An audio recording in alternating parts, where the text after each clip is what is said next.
의총장 그동안 비공개로 열리고 있다가 3시간 20분 만에 문이 열렸고 저희 TV조선을 비롯한 이 방송사 카메라들이 입장을 해 있는 상황입니다.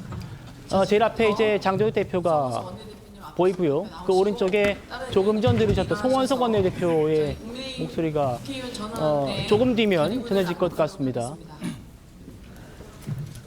국민의힘의 공식 입장 3시간 의총의 결과물입니다. 들어보시죠. 결의문을 낭독하겠습니다. 존경하는 국민 여러분, 우리 국민의힘 국회의원 전원은 아래와 같이 결의합니다. 첫째, 잘못된 12.3 비상계엄 선포로 인해 큰 혼란과 실망을 드린 데 대해서 다시 한번 국민 여러분께 송구한 마음으로 사과드립니다. 둘째, 윤석열 전 대통령의 정치적 복귀를 요구하는 일체의 주장에 명백히 반대합니다. 대한민국도 국민의힘도 결코 과거로 되돌아갈 수 없습니다. 우리 국민의힘은 다시 태어난다는 자세로 국민과 함께 결연히 미래로 전진해 나갈 것입니다. 셋째, 당내 구성원 간의 갈등을 증폭시키는 모든 행동과 발언을 중단하고 대통합에 나서겠습니다. 당의 전열을 흐트러뜨리고 당을 과거의 프레임에 올가매는 일체의 언행을 끊어내겠습니다. 오직 국민만을 바라보며 모든 역량을 하나로 모으겠습니다. 국정의 정상화는 오로지 여야 간 정치적 균형에 기반한 헌법적 견제 원리에서 출발할 수 있습니다. 국민의힘은 이재명 정권의 반헌법적 폭주에 대응하기 위해 자유민주주의 수호, 사법 파괴 저지, 헌법 가치 존중에 동의하는 모든 국민과 연대하겠습니다. 나라를 걱정하고 사랑하는 모든 국민들을 하나로 결집시켜 대한민국의 헌법 가치와 국민의 자유를 지키기 위해 결연히 싸워 나가겠습니다.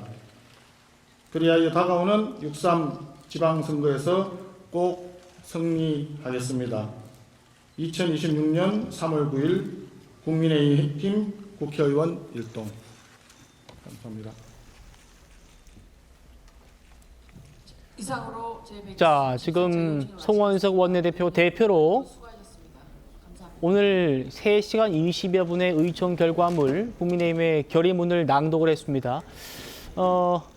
지금 이제 의총장을 빠져나가는 장동혁 대표의 모습을 역시 저희 TV조선 카메라가 클로즈업해서 보여드리고 있습니다. 일단 조현선 변호사님, 그동안 나왔던 국민의힘의 입장 중에서는 상당히 명확한 입장 메시지를 담은 것 같긴 합니다. 어떻게 들으셨습니까? 과거와 달리 조금 더 분명한 입장을 보여준 부분은 평가할 수도 있을 것 같습니다. 그렇지만 좀 굉장히 아쉬운 부분은 계엄에 대해서 사과하고 반성한다고 한다면 좀 구체적인 어떠한 행동에 대해서 반성한다는 부분을 적시를 하는 것이 국민들이 좀 더 납득할 수가 있는 부분이겠죠. 탄핵을 반대했다는 부분, 그다음에 윤석열 전 대통령의 체포영장 집행을 방해하는 과정에서 관저농성에 함께했던 45명의 국민의 의원들의 행동이라든가 그런 부분들에 대해서 반성하겠다는 뜻을 구체적으로 밝혔으면 더욱더 좋았을 것이라는 말씀을 좀 드리고 싶고요. 네. 반성이라고 하는 것은 말로 하는 게 아닙니다. 행동이 중요하죠. 이번에 짧은 결의문만 가지고 이번 반성의 진정성을 담보할 수는 없을 겁니다. 앞서 말씀드린 것처럼 사실상 계엄에 동조했던 세력들 그리고 탄핵에 반대했던 그런 세력들이 여전히 장동혁 대표를 포함한 국민의힘 지도부에 남아있다고 한다면 그 진정성을 진정성을 많은 국민들이 공감할 수가 없을 겁니다. 그런 말이 아닌 행동으로 보여주기 위해서는 그런 부분, 인사 부분, 그리고 공천 부분에도 영향을 미쳐야 될 거예요. 그런 부분들에 대해서 장동혁 대표와 장동혁 지도부가 어떠한 모습을 보일지를 아마 지켜봐야지만이 그 진정성을 인정할 수가 있지 않을까 싶습니다. 예, 최 의원님, 윤석열 전 대통령의 정치 복귀에 대해서 결연히 반대한다라는 국민의힘의 공식 입장은 확실히 처음인 것 같고요. 처음이죠.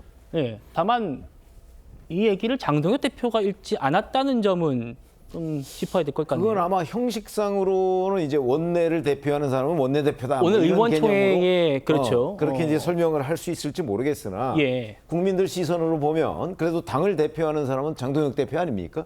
그러니까 장동혁 대표가 읽었어야 하는데 장동혁 대표가 의도적으로 송원석 원내대표한테 넘긴 것 아니냐 하는 점에서 일부 의문보호가 저는 생길 수 있다고 봅니다.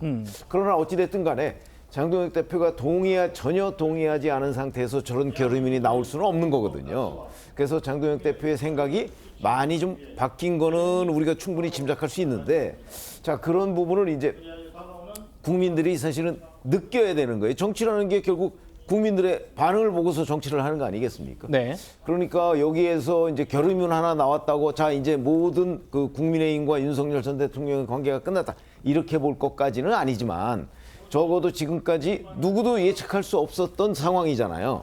지금까지는 장동혁 대표가 끝까지 이렇게 갈 것이라고 다들 예측하고 있었잖아요. 근데 거기에서 아주 중요한 변화의 계기를 맞은 거는 사실이에요. 그러니까 이 부분에 관한 저는 유권자들의 평가도 있을 거고요. 이제 이 부분에 뭐 이제 여당이나 이런 데서는 이제 자꾸 진정성을 의심하는 여러 가지의 발언들을 내놓겠죠. 그런 부분은 그런 부분대로 또 앞으로 국민의힘이 이제 진행 과정에서 그 어떻게 그 진정성 있는 모습을 보여줄 것이냐의 문제지. 네. 여하튼 큰 항공모함이라고 따지면 이 항공모함이 일단 방향을 틀은 건 사실이잖아요. 그렇죠. 그 다음에 이제 어떤 항해를 해나가느냐 하는 거는 그 다음의 문제고 지금까지는 그 항공모함이 그냥 목표 지점까지 그 방향을 틀지 않고 갈 것이다라고 예상을 해왔던 데에서 완전히 그 변화를 한 것만큼은 충분히 평가받아 마땅하다 이렇게 생각합니다.